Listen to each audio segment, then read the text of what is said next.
A young man, Diablo, finds himself in a state of bewildered panic, cornered by his fiancée Ciel and two other beautiful young women. As they declare they won't let him sleep tonight, he wonders what is about to happen to him. But this chaotic scene is not his reality. The narrative shifts back in time to the sterile beeping of medical equipment. And Fordrip hangs by a bed as a frantic voice calls out, trying to rouse someone and yelling for a doctor. For the person in that bed, the only world he has known for 16 long years is a pristine white ceiling. Confined and isolated, he was never able to attend school or make a single friend. He feels his life finally coming to an end. With no real regrets, as he has barely any memories to begin with, his only thought is a silent apology and thank you to his family. His one solace, his only escape from that reality, was a massive hit online RPG. For a bedridden young man, the game and its heroes, the 5 great knights of Irene, were his reason to live. As his consciousness fades, one final wish forms in his mind. He wants to play that game just one more time. The desperate calls of the person by his bedside echo his plea. Suddenly, he is awake, but the voice is his own, twisted in a snarl. He finds himself screaming at a terrified maid, calling her useless. The girl trembles, apologizing profusely to Diablo-sama, and rushing to do his bidding. The rage vanishes, replaced by utter confusion. He stands in a lavish, unfamiliar room, wondering where he is. His eyes fall upon a mirror, and he recoils in horror from the stranger staring back, screaming, "Who the hell are you?" His shout startles a small, horn girl in the room. The maid he had just berated timidly introduces herself as Marin, but he ignores her, still reeling from the shock of his own reflection. He clutches his head, pointing frantically at the mirror. "Not you," he clarifies. "Who am I?" The maid, Marin, looks at him with concern, questioning if he is testing her. She gives him the answer that shatters his world. "You are Diablo Viscani-sama." He recalled the character he had become, Diablo Viscani, the ultimate villain from the hit online RPG, The 5 Great Knights of Irene. A man known for his cruelty, who would tell a maid she was useless trash he could fire at any moment. The shocking truth settled in his mind. This wasn't a dream. It was an iSky reincarnation. He was truly inside the game's world. His spiraling thoughts were interrupted by a timid voice. A young maid, her face partially obscured by a medical mask, addressed him as Diablo-sama and asked if he was feeling unwell. He immediately recognized her, Marin, a maid for the Viscani family and, more importantly, one of the game's heroines. He despaired, wondering why, of all people, he had to become Diablo. Startled by his intense stare, Marin fumbled, sending a tray clattering to the floor. A fit of coughing racked her small frame as she apologized profusely. He remembered her story from a game. A sickly girl with asthma whom the original Diablo tormented relentlessly. A cruel, practiced sneer formed on his lips as he heard himself call her a useless maid. He recoiled instinctively, shouting at her to stop coughing, terrified she would infect him with whatever she had. In the background, the head butler watched the scene unfold with a stony expression. A horrifying memory from the game flooded his mind, an ending where Marin, her illness eventually cured by the game's true protagonist, Folt, incinerated Diablo with hidden, high-tier fire magic. And as for him, the man now inhabiting Diablo's body, he was now on that exact path. As Marin continued to apologize for her insolence, bowing deeply, he broke into a cold sweat. He realized with dawning horror that if he continued to act like the villainous Diablo, she would eventually kill him. His internal panic was so great that he couldn't form a coherent response. Marin, misinterpreting his silence, offered to clean up the mess and urged him to go rest, expressing concern for Diablo-sama.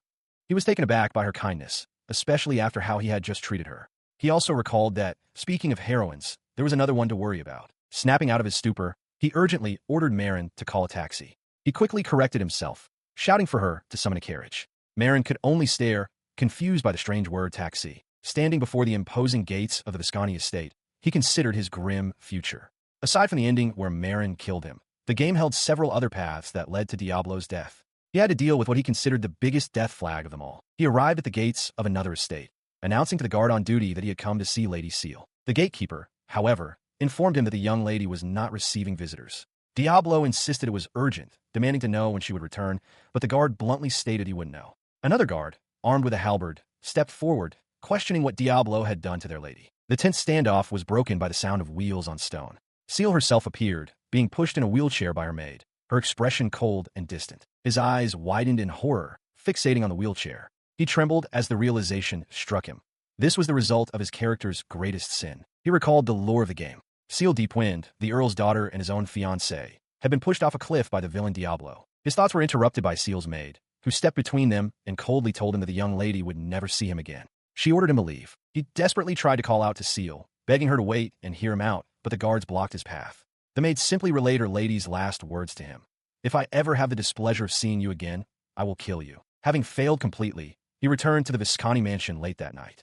He was met at the entrance by Marin, who welcomed him home, though she seemed surprised by his early return. Alone in his room, the weight of his situation crashed down on him. He collapsed onto his bed, overwhelmed by the confirmation that he had truly been reincarnated as Diablo, and that once again, the threat of death loomed over him. He realized that if things continued on their current path, the very heroines he had wronged, like Ciel and Marin, would undoubtedly be the ones to murder him. With a surge of determination, he thrust his hand forward, deciding to take action. Status open. He was stunned to find that by simply willing it, a status screen materialized before him, just like in the game. It displayed his identity, Diablo Visconti, age 14, level 8. His magic attribute was dark, and his titles confirmed his fears, the rare nuisance, tyrant noble, and enemy of the servants. The confirmation was stark. He truly was universally despised. He processed this information. While this was the absolute worst reincarnation possible, he realized he had also been born into immense wealth and, crucially, possessed a healthy body. This, he concluded, was a massive opportunity. With renewed determination, he clenched his fist. He knew the game's plot. The original protagonist would find the heroines that Diablo had hurt, empathize with their pain, and win them to his side, which would ultimately lead to Diablo's own condemnation. His path became clear. If he could cure the heroine's afflictions himself before the protagonist could make his move, he could change everything. His plan, however, immediately hit a snag. He reasoned that he could learn healing magic by raising his dark attributes' unlock level. But as someone who had completely cleared the game, he knew a critical secret. Diablo's dark attribute, while boasting immense offensive power, fundamentally lacked any healing spells. Despite this grim realization, he threw his arms wide in his opulent bedroom and let out a manic laugh. He resolved that if he trained hard enough, there had to be a way to survive. He would shatter every single condemnation flag into pieces. His manic resolve was suddenly pierced by memory. He recalled Ciel's cold promise, "I will kill you," and the terrified apology from his maid, Maria. The reality of their feelings crashed down on him. But he grit his teeth, snarling that there was no way in hell he would let himself die again. He cast the memories aside. He was no longer his former self. He was Diablo now. This wasn't just about saving his own skin. With burning intensity, he vowed that he would absolutely acquire healing magic. The next morning, a new day began at the Grand Visconti estate. Maria greeted him with a deep bow, wishing him a good morning and thanking him for his kindness the previous day. Diablo was taken aback, wondering what he could have possibly done to deserve her thanks. He cleared his throat, composing himself. He told Maria that he may have pushed her too hard in the past and did not intend to apologize with mere words. Looking at her directly, he stated that he was starting to get genuinely worried about her. His sudden kindness visibly touched and flustered the maid, though Diablo's own expression remained unreadable. He then shifted his tone, asking if she had gathered everyone in the dining hall. He quickly corrected his demanding manner to a politer request, asking if she would be so kind as to assemble the staff. Before a grand chandelier, Maria and the other maids stood at attention, confirming that everyone was present. He stands before the assembled household staff, who greet him in a thunderous, fearful chorus. "Good morning, Diablo-sama." As the head butler, Rom, instructs everyone to be at ease, Diablo internally panics. He realizes they are absolutely terrified, and his confidence in avoiding his fated condemnation begins to waver. Facing his staff, he begins his address. He declares that due to his own immaturity, he has caused them all great hardship and trouble. He swears to never again yell at them, strike them, force them into 24-hour shifts, feed them minced monster meat, or abandon them in monster nests. In the stunned silence that follows, Rom steps forward, asking for permission to speak. The weight of his past cruelty crashes down on Diablo, who clutches his head and internally berates himself for his past actions. The head butler's voice is sharp as he asks if Diablo truly means what he just said. Diablo's mind races, recalling that this man, Rom, is not only the head butler whose family has served the Viscontis for generations, but also Maria's father. He remembers from the game's plot that, on the surface, Rom appears to be a loyal subordinate. However, he was blessed with his daughter Maria late in life and dotes on her endlessly. Considering how Diablo had treated her, it is not difficult to imagine the butler's true, resentful feelings. This resentment is the key to his future actions. In the original story, Rom eventually betrays the family, joining the hero's side to help the heroine secure Diablo's condemnation. With this knowledge heavy on his mind, he faces the stunned butler and declares that he absolutely means it. He promises to reduce their workload without cutting pay and, as a further apology, vows to petition his father to increase their wages fivefold. The announcement leaves Rom utterly speechless. Facing the head butler, Diablo declares that he will not apologize with mere words, but will instead show his sincerity through his actions. He understands that money alone will not be enough to change the staff's opinion of him. In a stunning move that defies all protocol, he then performs a deep, formal bow before Cliff and the assembled maids, leaving the staff utterly speechless. The head butler, Cliff, questions the meaning of this gesture, stating that it is entirely improper for a master to bow to his servants. Nearby, Ciel's maid and another servant cry out in disbelief, shocked that Diablo-sama is bowing. He remains bowed, his face contorted with effort as he shouts that he knows this is all he can do for now. With fierce determination, he vows that he's going to change and begs them to believe him. With his plea made, he straightens up and issues a final, confident command for them all to watch him. He then turns to depart, leaving the stunned household staff behind. As he walks away, Maria hurries to his side, calling his name. She offers to accompany him if he's going to see the Duke. Diablo seems surprised by her loyalty, but tells her it's fine, implying she doesn't need to come. Maria insists, pleading to be allowed to accompany him. Resigned, Diablo explains the grim situation. His father, completely fed up with his villainous behavior, has exiled him to live in an annex. The future looks grim, as he is to be abandoned even by his own family. From his office, Duke Visconti presides over the estate, while the distant annex awaits its new, disgraced resident. Having arrived at his father's study with Maria, Diablo announces his presence. The Duke's face twists in disgust. He calls his son an eyesore and commands him to get lost. Despite the venomous dismissal, he presses on, pleading for his father to at least hear him out. The Duke coldly agrees to listen for just 3 minutes. Diablo is aghast, realizing this reaction is even worse than he had imagined. He stood before the current head of the Visconti family, Grande Visconti. In the game, the man possessed an intimidating aura, but the real thing was on an entirely different level. The sheer pressure left him momentarily speechless, prompting his father to ask if he planned to waste the entire 3 minutes in silence. Internally, Diablo was terrified, but he forced himself to speak, making an outlandish request to increase the servants' wages 5-fold. In response to the absurd proposition, the Duke's expression hardened. Believing they would not even need 3 minutes, he coldly ordered his son to leave. The command struck Diablo, who recoiled in shock. He scrambled to explain that his request was meant to show sincere apology for the trouble he had caused. His father, however, was unmoved, questioning why he was crying to him for atonement instead of resolving the matter himself. Leaning forward with a glare, the Duke demanded to know what his son even considered atonement. The cold fury in his father's eyes made Diablo realize, with a sinking feeling, that their relationship was even more broken than he had imagined. Before the tense silence could continue,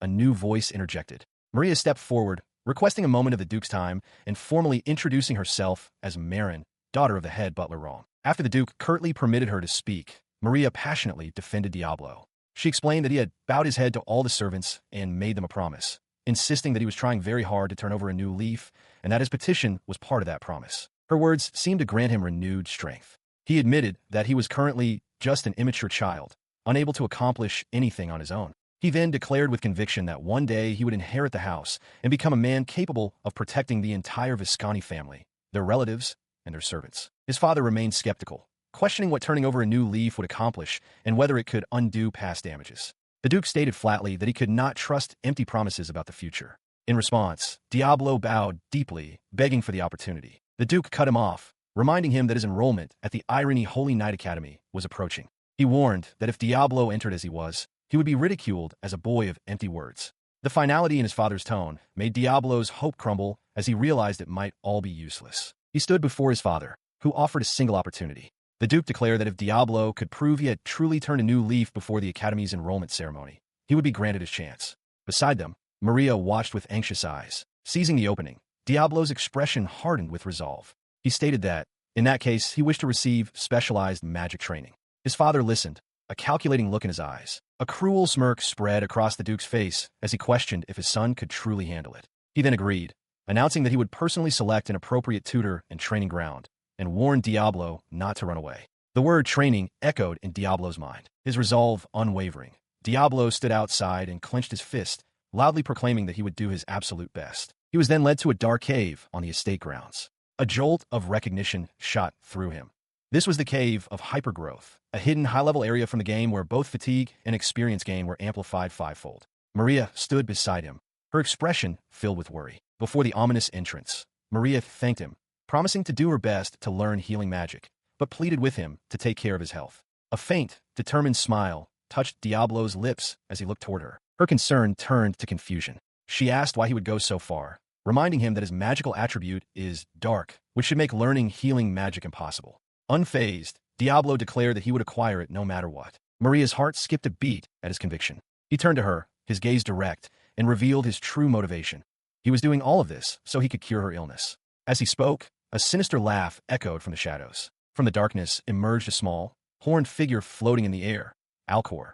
With a wide, manic grin, she mocked their puppy love and cackled, asking if she should blow them to smithereens. Diablo's face twisted in pure shock. He knew exactly who this was. His mind raced, questioning why Alcor, the Witch of Death Guidance, was here. The horrifying realization dawned. She was his tutor. He stood frozen, a horrifying realization dawning on him. This diminutive figure, Alcor, was not just any tutor. She was an in-game boss from the original game, a foe one only encounters after the main story. A chilling thought pierced his mind. He was going to be murdered before he even reached the pivotal condemnation event. As he grappled with this terror, she leaned in with a wide, unsettling grin. She formally introduced herself as the Great Alcor, his new tutor, before mockingly referring to him as Duke Grande's snot-nosed son. Her insult struck a nerve. He recoiled slightly, his face contorting with indignation as he began to question her audacity. Before he could finish his sentence, her expression twisted into one of pure menace. Looming over him with terrifying intensity, she asked if he wanted to die, coldly reminding him that she had not given him permission to speak. His bravado vanished, replaced by pure, unadulterated fear. Sweat dripped down his face as he internally admitted just how terrifying she truly was. The suffocating pressure suddenly vanished as she cheerfully announced she was just kidding. Diablo was left speechless by the abrupt shift, as Alcor stated it was time to discuss the request she received from his father. He watched her, wary but resigned, thinking to himself that he supposed he couldn't complain even if he died. Alcor seemed to read his mind, confirming that his father had instructed her to train him to the brink of death before he enrolled. She then added that there would be no complaining if he actually did die. She continued, noting that his attribute is dark, the same as hers, and asked if he had a specific goal.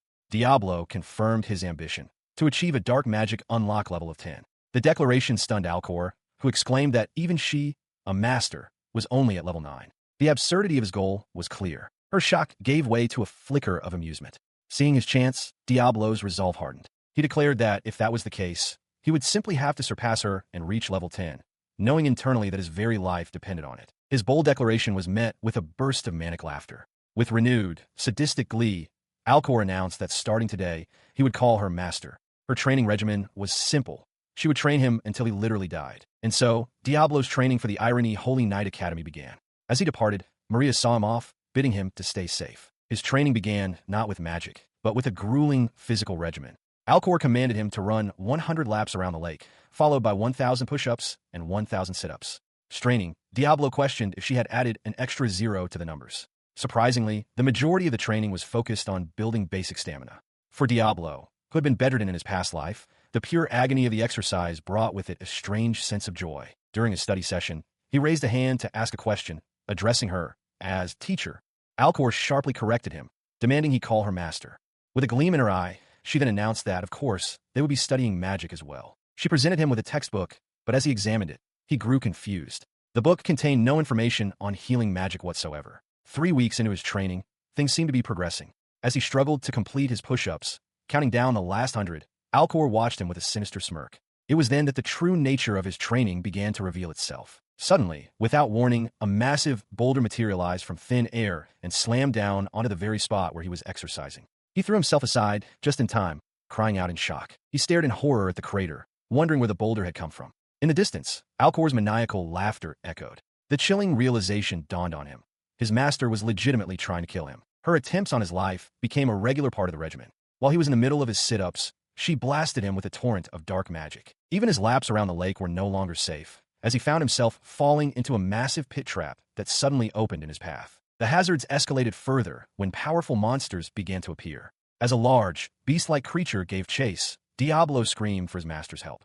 Alcor merely watched, casually remarking that she hadn't actually summoned that one. Months passed, and with the enrollment ceremony drawing near, Diablo's grueling training continued.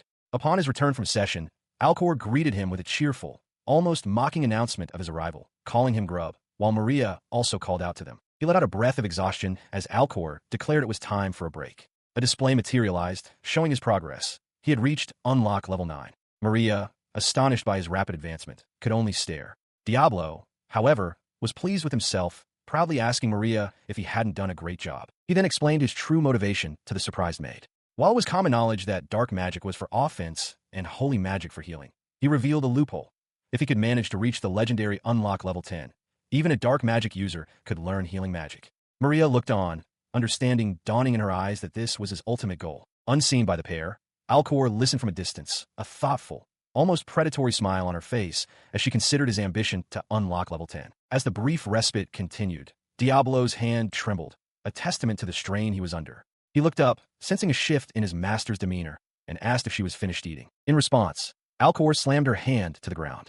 The earth erupted before them, stone and rock coalescing into a massive, monstrous form. Maria cried out in fear as Alcor, her expression intense, confirmed that Diablo was genuinely aiming for it. The creature towered over them, its stony face glowering. Alcor declared that this was a golem she had created on an entirely different level of power compared to the other monsters in the area. He stared, sweat beading on his face, as the terrifying implication of her words sank in. Reaching unlock level 10 was thought to be impossible. He now understood her method. His only option was to catch a glimpse of that power from the brink of death itself. Without warning, the golem's massive stone fist swung towards them. Reacting instantly, Diablo yelled for Maria to get back. The fist descended with terrifying speed.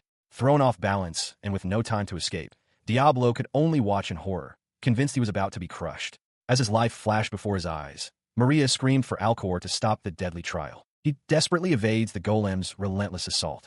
From the sidelines, Alcor instructs a terrified Maria to observe closely, pointing out that he is managing to dodge every single blow. She then questions if the boy has a death wish, demanding to know why he isn't counterattacking.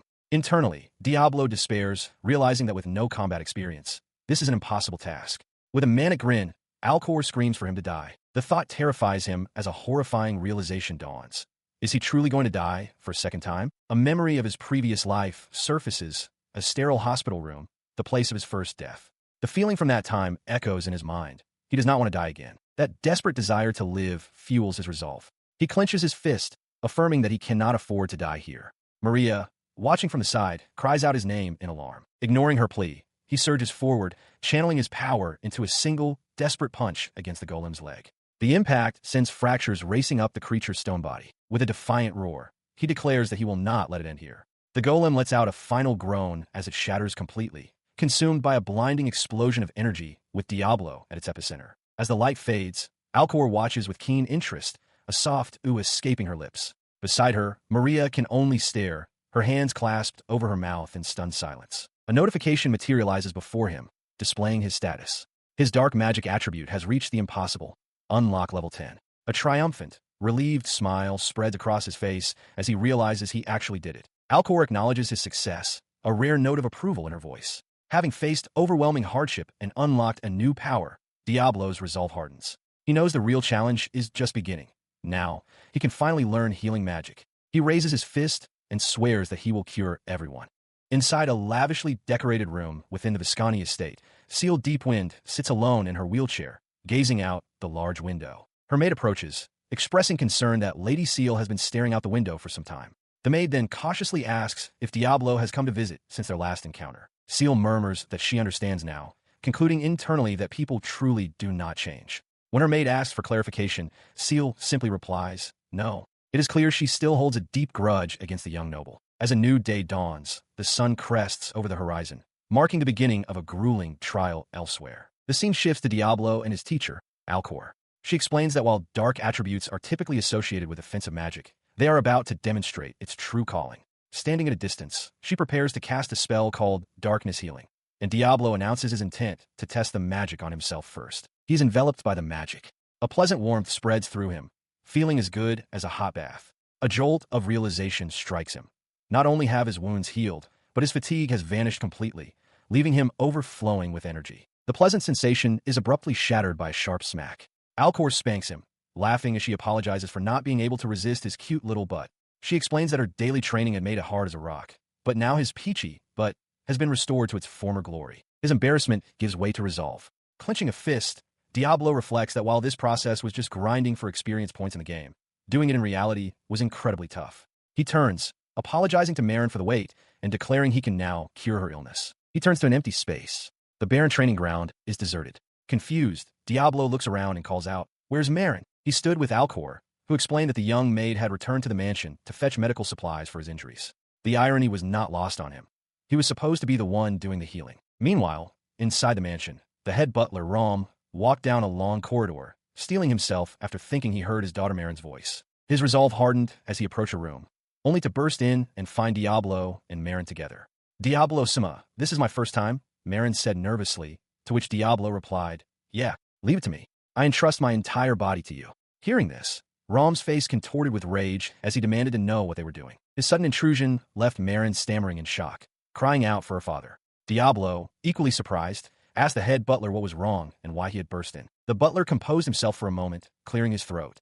After a curt apology for the intrusion, his voice became cold and hard as he demanded to know precisely what they were doing. Before Diablo could answer, Marin spoke up with conviction, declaring that Diablo-sama was going to cure her illness. She recalled how he had trained relentlessly every single day, just for her sake, a thought that strengthened her resolve as her father's foot tapped impatiently on the floor. Jaume's patience snapped. He pulled Marin behind him, ordering Diablo to leave his daughter alone.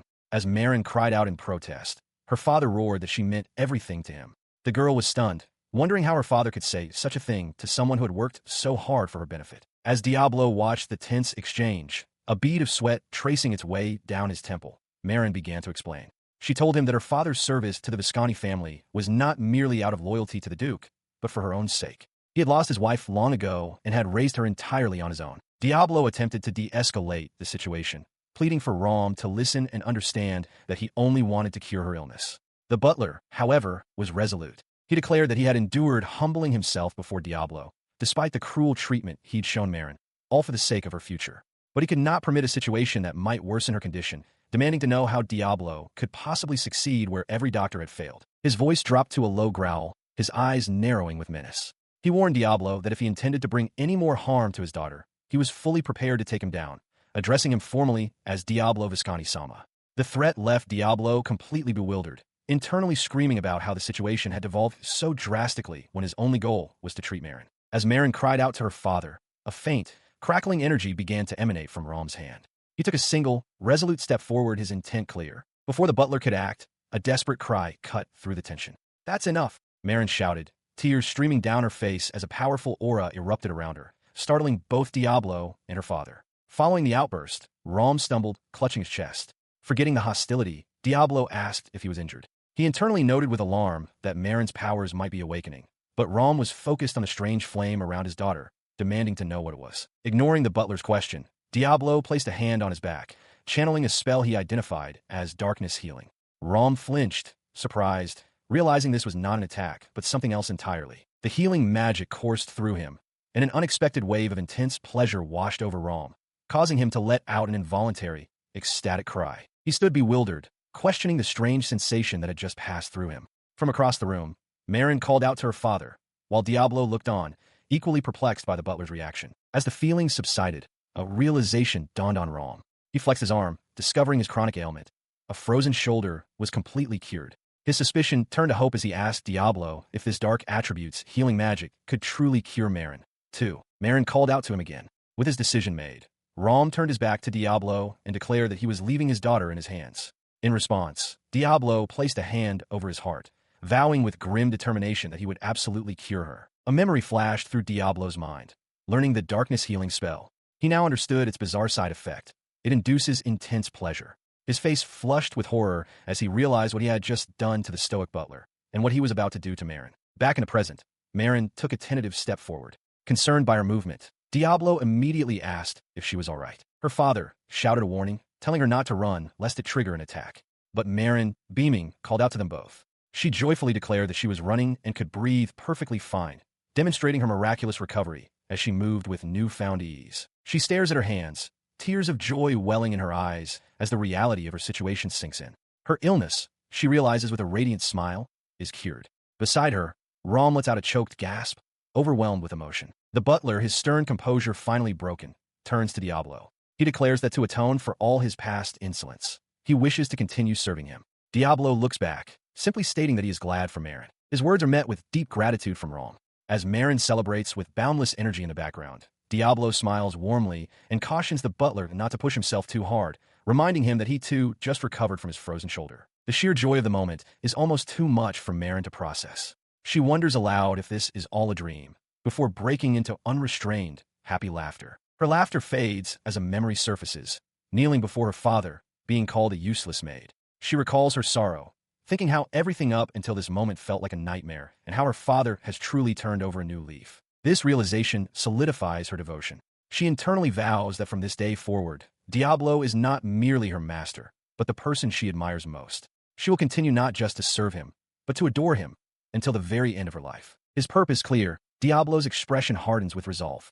Having secured the loyalty of the household staff, he decides on his next move, affirming it with a simple, "All right." He immediately heads outside, walking toward a waiting horse-drawn carriage. Before he can reach it, Marin's urgent voice calls out his name from behind. Stopping in his tracks, he turns to find Marin and Rom rushing to his side. Marin asks where he's going all by himself, while Rom correctly deduces his intent, asking if this is about Lady Ciel's legs. Diablo confirms he is going to the Deep Wind estate, admitting he was turned away at the gate last time. He thanks them both for their concern. Unwilling to let him go alone, Rom and Marin insist on accompanying him, declaring that they will absolutely be of use. He and his companions, Rom and Marin, arrive before the gates of a grand mansion. Marin recognizes it as Lady Ciel's estate. Before they can proceed, they are intercepted by Ciel's stern maid, who questions Diablo's shamelessness in returning and declares her intention to confront Lady Ciel about him. Her words are followed by sudden, violent action. The maid lunges forward, her hand outstretched as if to strike. A powerful force erupts from her. Reacting in an instant, Diablo pulls Marin into his arms, shielding her from the blast as she cries out his name. Rom shouts for his daughter in alarm. The ground where they stood cracks and shatters from the impact. From a window above, Ciel watches the scene unfold with a look of utter shock, while Rom stares in disbelief at the destruction. The maid, responsible for the attack, reveals that the power was Lady Ciel's own non-attribute magic.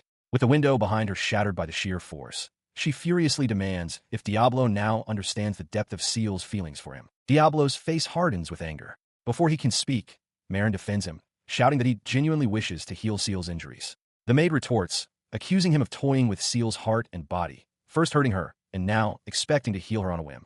Nearby, the armored gatekeeper lies defeated on the ground. He grits his teeth, overwhelmed. This is happening again, another unexpected, game-like development. He feels lost, wondering what on earth he is supposed to do now. Meanwhile, from a hidden vantage point high above, Alcor observes the confrontation with a smirk, musing to herself how they will manage to overcome this particular crisis. This tense standoff was preceded by a moment of quiet gratitude. On their journey, Rom had formally thanked Diablo for saving his daughter. Diablo, in turn, had reassured a remorseful Marin, who felt she had held him back, telling her he was simply glad she was safe. Back in the present, Ciel's maid glares from across the courtyard, her voice laced with hostility as she spits out Diablo's name. The maid's fierce loyalty is rooted in her devotion to Lady Ciel. A flood of memories begins, recalling the day Ciel's engagement was announced, a moment of supposed congratulations that ultimately led to her confinement within the lonely walls of the Deep Wind estate. In that memory, Ciel's mother expressed a sincere wish for her daughter's happiness, even within a political marriage. To commemorate the occasion, her parents presented her with a beautiful necklace, a cherished family gift. Full of hope, Ciel had shown the precious gift to Diablo, declaring her intent for them to support one another and find happiness together. Her optimism was met with cold fury. He snatched the necklace from her, roughly demanding her silence and accusing her of defiance. He roared at her to be quiet. Terrified, Ciel grabbed his arm, her voice trembling as she insisted that the necklace was very precious to her. Her desperate words meant nothing to him. In a horrifying instant, he pushed her, sending her falling from the high cliff's edge. The balcony door slammed shut, sealing her fate. Diablo turned away without a shred of remorse. In the aftermath, Duke Visconti and his butler Rom confronted Ciel's distraught parents. The Duke contemptuously dismissed their monetary apology, stating that if they truly meant to apologize, they should bring their son to him. The torrent of memories subsides, returning to the present moment in Ciel's room. She turns to her maid and asks if Diablo has come to visit. The maid's reply is a simple, firm no. Ciel gazes out the window, convincing herself that Diablo's absence is merely because he is struggling to find the necklace. The maid offers a tight, forced chuckle, her expression betraying the lie as Ciel sinks into her own hopeful fantasy. She turns back to her maid, tears welling in her eyes as she desperately seeks confirmation. "It is about the precious necklace," she asks, "isn't it?" Diablo recalls a key piece of information from the game. Ciel had once spoken of a necklace during an event conversation, mentioning its location was the mountain behind the estate. He realizes that finding and returning this necklace could provide the perfect pretext for a meeting. He turns to a surprised Maria, thanking her for her offer to help, but insisting he must go alone. When he seeks approval from Cliff, Maria interjects, suggesting that the three of them could find it much faster if they search together. Cliff, however, agrees with Diablo. He states that he and Maria will wait and assist with repairing the damaged parts of the estate. With the matter settled, Diablo clenches his fist, steeling his resolve. He knows that simply healing Ciel's physical injuries is not enough. To avert the execution flag from the game's story, he must save her mind as well. Following his decision, he ventures into the mountains alone. The terrain is rough and unpaved, lacking even a beast trail. He soon finds himself at the edge of a cliff, disoriented because the surrounding scenery all looks identical, leaving him with no idea where he is. As he stands there, a sudden glint of light from below catches his attention. He peers over the edge, filled with doubt, wondering how something from years ago could possibly still be there, and if this is even the correct cliff. His eyes focus on the source of the light. Against all odds, it is the very necklace he was searching for, miraculously preserved. From a hidden spot among the trees, Alcor watches with a malicious grin. She muses that the only reason a necklace could remain untouched for years is because no humans ever visit this place. She internally scoffs at Diablo, expressing her hatred for ruining his little celebration. She continues her thoughts while floating in the air, noting that the absence of beast trails confirms the area is devoid of creatures. This convenient, game-like development saves her trouble. Below, Diablo looks up with a confident smirk, having reached a similar conclusion about the unnatural emptiness of the location. Having secured the necklace, Diablo is momentarily stunned before his face breaks into a triumphant expression. He raises a fist, declaring that now he can finally save Lady Ciel. His celebration is cut short as a massive, winged monster with a beak and sharp talons descends upon him with a terrifying screech. An overwhelming sense of dread washes over Diablo as he realizes he is about to die. A monstrous, bird-like creature with massive talons swoops down towards Diablo. He realizes the immediate danger and the need to escape, but his mind flashes to a more urgent loss. The necklace is gone. He trembles, utterly bewildered as to why events have taken such a disastrous turn. On the ground, just before the creature's descending claws, the lost necklace glints. The attack unfolds just outside the main gate of the Visconti estate, the ground cracking under the sheer force of the beast's presence. From a distance, Cliff, Maria, Ciel, and her maid can only watch the terrifying scene. Watching the chaos, Maria voices her concern to the silent Cliff, wondering aloud if Lord Diablo will be all right on his own. He turns to her, his expression firm. Cliff states with conviction that the current Lord Diablo will surely save Lady Ciel, declaring that the young lord has proven people can change. Overcome with relief, Maria cries out Diablo's name. Meanwhile, inside the residence, Ciel speaks with her maid. She recalls her father once scolding her to stay away from the back mountain, as it was a dangerous nesting ground for monstrous birds.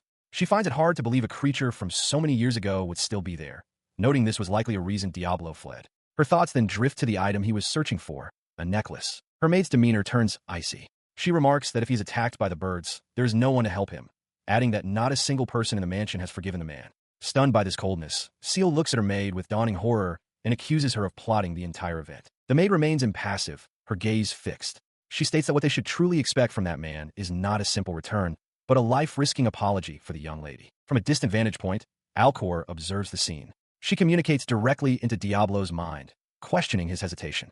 She reminds him that in the process of reaching Darkness Attribute Release Level 10, he learned several attack spells. A monstrous bird of this level, she insists, should be a lower-ranked foe compared to the golems he defeated. Her voice echoes in his thoughts, demanding, "What are you doing, Diablo?" He trembles, realizing he has no choice but to fight to retrieve the necklace. A wave of panic washes over him as he admits to himself that he can't recall any attack spells. Alcor's voice cuts into his thoughts, her tone sharp with disappointment, questioning if he truly focused only on recovery magic and forgot everything else. Before he can form a response, the monstrous bird shrieks and dives, its talons tearing into the ground right where he had been standing. As the creature lets out another piercing cry, a frantic realization dawns on Diablo. He reasons that even if his mind has forgotten, his body, the body of the game's villain, must remember the motions. A surge of desperate hope makes him glad for the time he spent studying. His hope quickly sours as the bird becomes a blur of motion, too fast to track. He understands with dawning horror that muscle memory is useless if he cannot land a single blow. Alcor's voice rings in his mind again, chiding him for the foolishness of turning his back on the master of this territory. But Diablo's focus is singular. He sprints, intent only on recovering the dangling necklace so he can finally escape. He looks up, startled, as the massive creature descends upon him. He clenches his fist, a grim thought crossing his mind. Being defeated by the story's heroines is one fate, but dying to a nameless monster is an unacceptable indignity. Fueled by this indignation, a brilliant flash of light erupts from his outstretched hand. "I absolutely hate it," he screams. Alcor, observing from afar, is taken aback by the sudden display of power, wondering what it was. His cry of defiance turns into a scream of agony. He realizes with horror that the blinding light wasn't an attack. It was merely recovery magic, completely harmless to the monster looming over him. In response to his useless display, the bird lets out a final, deafening shriek and lunges forward for the kill. Paralyzed by pain and fear, Diablo can only watch, utterly bewildered. At that critical moment, Alcor's teachings echo in his mind.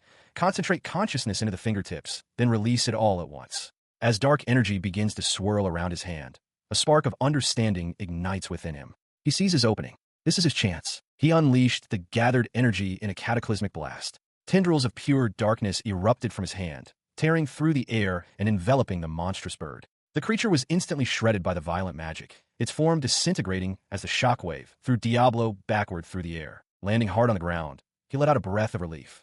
He had won, somehow. Wiping sweat from his brow, he looked up just in time to see Alcor flying away, her triumphant laughter echoing from the sky. He grimaced at the thought. If his master had witnessed that messy victory, she would undoubtedly be laughing at him.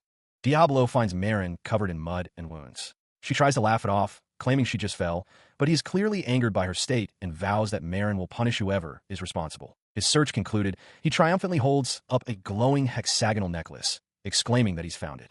From a nearby doorway, Marin spots him, calling his name in surprise. She approaches, initially wondering who is there, but her expression softens with relief upon seeing him. She tells him she is glad he is safe and offers to guide him to the young lady's quarters. Meanwhile, in her room, Ciel is incensed. She sits in her wheelchair, demanding to know who replaced her pillow without permission, explaining that she hasn't been able to sleep without the cherished item since she was a little girl. Her outburst is cut short by the arrival of Diablo, accompanied by Alcor, Marin, and a head butler, Rom. Diablo greets her with a calm smile, asking how she feels, but Ciel can only glare back, her face a mask of frustration. Before she can respond, Marin urgently shouts for her to look, directing her attention toward Diablo. In response, Diablo steps forward and presents the shimmering necklace he recovered. Ciel's eyes widen in astonishment. Marin explains that Lord Diablo risked his very life to find it. As Ciel looks at the necklace, she recognizes it as the precious gift from her mother, still shining, and her eyes well up with emotion. Marin then prompts Diablo, asking if he has anything to say to Lady Ciel. As Ciel looks at him, the realization dawns on her. He did all of this for her. Marin states the grim fact that Lady Ciel's leg will never heal. She then formally introduces herself as Marin, the daughter of Rom, the head butler. Ignoring her prognosis, Diablo's expression hardens with resolve as he makes an astonishing request to be allowed to treat her injured leg. As the tension hangs in the air, the maid, Maria, tearfully pleads on Diablo's behalf, insisting he learned recovery magic solely for Ciel. The head butler, Cliff, steps in to support the claim, revealing that his own daughter was cured of a supposedly incurable disease by Lord Diablo just the other day. Hearing this testimony, Ciel's expression hardens with resolve, her hands tightening on the wheels of her chair. She looks up at Diablo, questioning why he would worry about the leg he selfishly took from her. His response is a sharp, incredulous, "Really?" He then formally asks for her permission, stating he will definitely heal her leg and thanking her for the chance at atonement. As he speaks, Maria expresses her belief that Lord Diablo has truly been reborn, a statement Diablo confirms is the truth. With Ciel's silent consent, Diablo raises his hand and invokes a powerful spell, Dark Healing. A swirling, shadowy energy immediately emanates from him, directed towards Ciel. As the magic takes hold, Ciel's eyes widen. She realizes with a start that a sensation is returning to her leg, a feeling that is both natural and strangely nostalgic. Diablo watches her, his expression focused and strained. The returning feeling culminates in a miraculous moment. Ciel, trembling, pushes herself up from her wheelchair and stands on her own 2 feet. Her personal maid cries out in utter disbelief, "And my lady!" She takes a steady step forward, leaving the now empty wheelchair behind as the others watch in stunned silence. Her maid turns to Diablo, demanding to know what he has just done. Ciel turns to face Diablo, her eyes shimmering with unshed tears. Unable to meet her gaze, he looks away and offers a simple, quiet apology. "I'm sorry." Sometime later, Ciel stands in her room. Her maid asks if Diablo had come to visit. Looking out the window, Ciel quietly replies no, her thoughts clarified in the wake of the miracle. It was never about the recovery magic, nor the necklace he had offered. Nearby, Diablo could only think of himself as a foolish man for not understanding sooner. Tears streamed down her face, a release of long-held pain.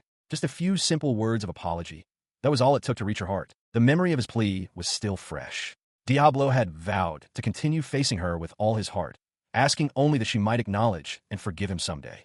Nearby, Maria covered her face, weeping with pure joy and relief. Returning to the present moment, Ciel took his hand. She formally stated that she had received both his apology and the necklace, and that she forgave everything. Diablo looked on, stunned by her complete acceptance. A gentle smile spread across his face. He asked if she would walk with him again, starting over from the very beginning. Through her tears, Ciel's expression brightened with hope as she gave a simple, heartfelt yes. Sometime later, Diablo, Maria, and Cliff prepared to depart. Ciel's maid saw them to the gate, wishing them a safe journey home. Diablo turned back, thanking her for all her advice. Outside the estate, Cliff let out a hearty laugh. Maria, meanwhile, clung affectionately to Diablo's arm, exclaiming that she always believed he would resolve things. Flustered, Diablo told her to get off and pleaded with Cliff, whom he called Rom, to intervene. From a window above, Ciel watched them leave. Hearing the laughter, her expression soured. She clenched her fist as a new, painful question formed in her mind.